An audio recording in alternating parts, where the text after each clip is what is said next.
sa lahat ng krimen na ginawa niya. Grabe, BP Sara tinawag na kriminal ng isang abogado. Tama ba yon? Tawaging kriminal ang isang taong hindi pinatulan? Maya po, ipapakita ko po yung video kung paano nilapastangan ang pangalan ni BP Sara. Kaya tutok lang po mga ka-TL.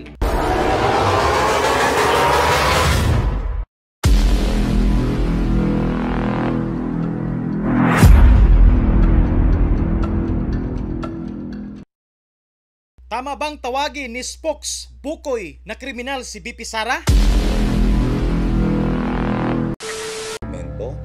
Nagkaroon ako ng access sa mga transcript ng mga investigasyon na pinagdaanan.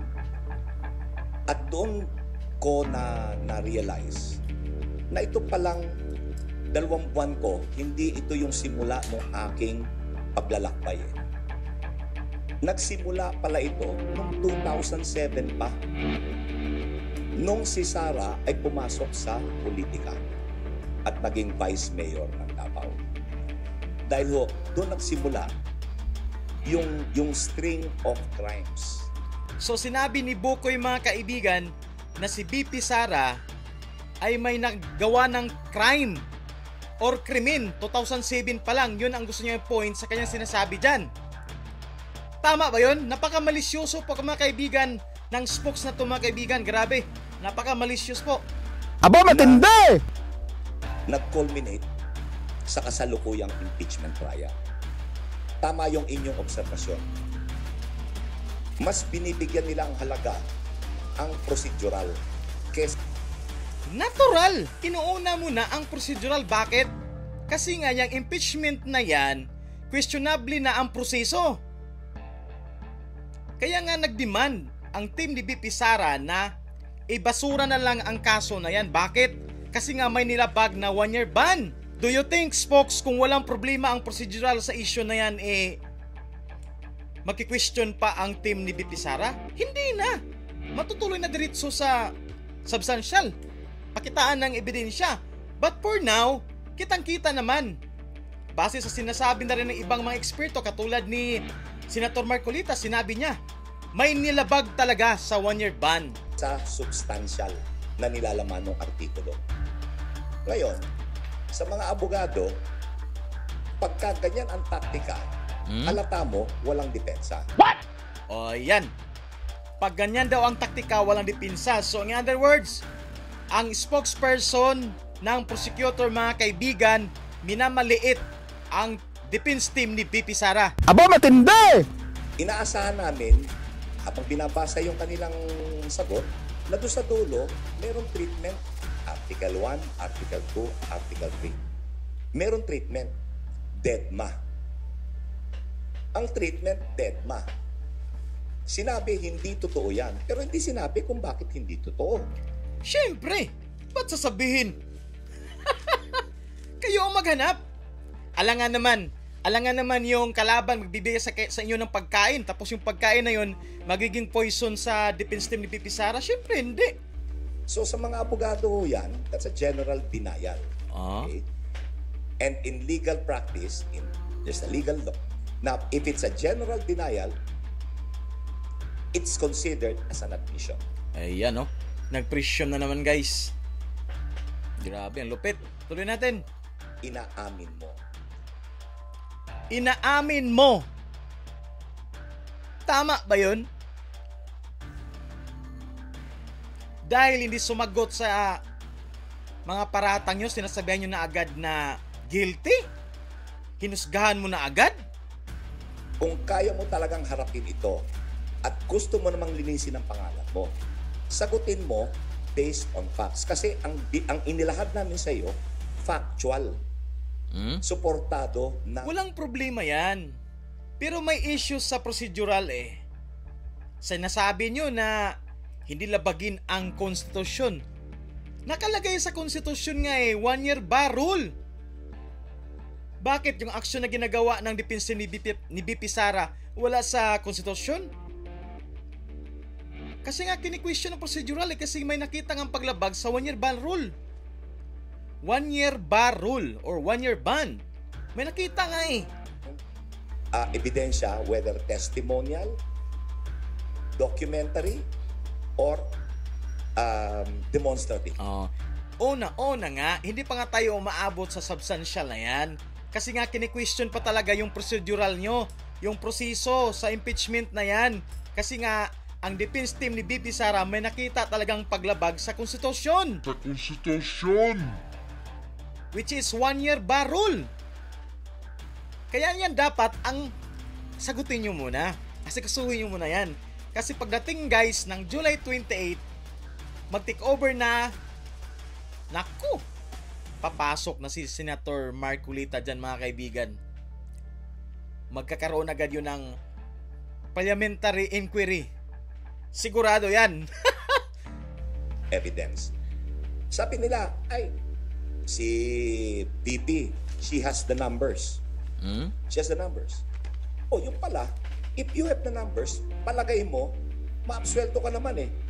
E di, ilahat mo ebidensya mo. So, di ba? Logically, alam mo. Ganun naman talaga ang gagawin nila dyan. Pero inuuna muna nila yung procedural. Kasi nga may nakita paglabag. Ang ibig mong sabihin, lahat na lang favor na sa inyo. Tatanggalan nyo na lang yung pakpak yung defense team kung ano yung pwede nilang gawin na mas mapadali ang kaso na yan. Ano ba ang pinaka-the best way para mas mapadali yan? Yung procedural nilang ginawa. May nilabag daw, sabi nga ni Senator Marcolita eh. May nakita talaga. Kaya yun na nga mga kaibigan. Take over ang 28 sa June 30 sa Monday. Ang dami pang mangyayari dyan.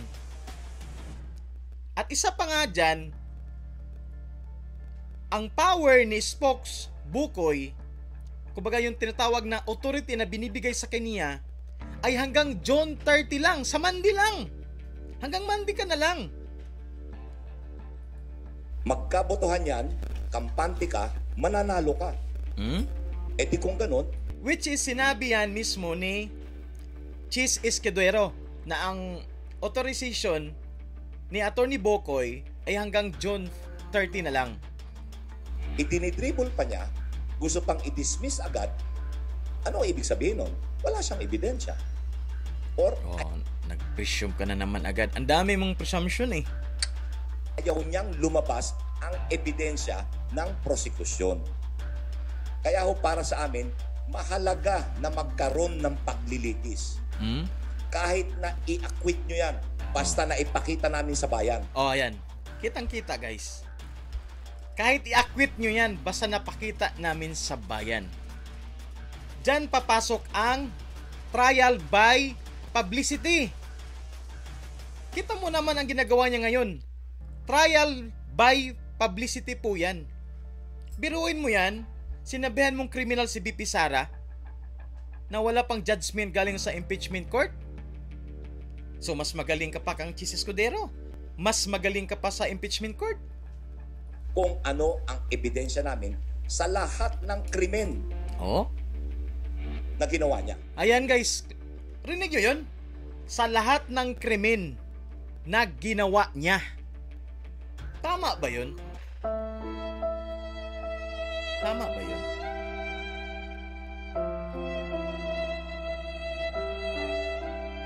Criminal si BP Sara.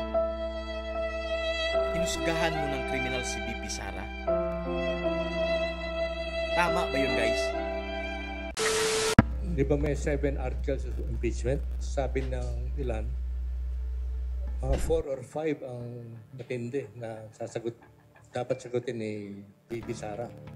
Tapos halimbawa yung kaso ng threat of assassination, ang defense ni BP, I was taken out of context.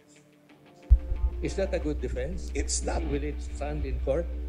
Ito may doctrine in law na in Latin, it's a Latin phrase that says res ipsa loquitur. The thing speaks for itself.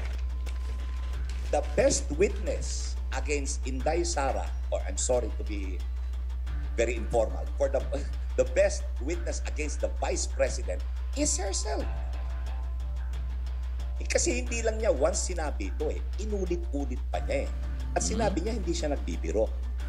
Idagdag natin dito yung isa pa niyang interview na sinabi niya, nai-imagine niya na pinupugutan niya ng ulo ang Pangulo. Ikaw yung pangalawang pinakamataas na opisyal ng Pilipinas. Yan ang salita mo. Ngayon, pag sabi niya, Regarding sa ano yan guys, yung sinabi ni BP Sara na kung mamatay siya, alam niya na kung sino ang nagpapagawa. Kaya may inutusan na rin siya. Yet ito yung issue na sinasabi ngayon ni Atty. Bokoy. Taken out of context, she did not qualify. Sinabi niya, may kinontrata na siyang mamamatay tao. And alam natin kayang gawin. Bakit mo Because nasabi? may mga issue ng EJK eh. At kasali dito sa sakdal ng articles, yung extrajudicial killings na siya ang nagpatuloy nung naging mayor siya ng Davao. And may mga testigo, mga sarili niyang tauhan na inutusan niya na gawin yan. Ayan po mga kaibigan. So yun yung pahayag ni Atty. Bokoy as a spokesperson ng prosecutor. Well, ito lang po yung masasabi ko dyan sa kanyang mga pahayag mga kaibigan.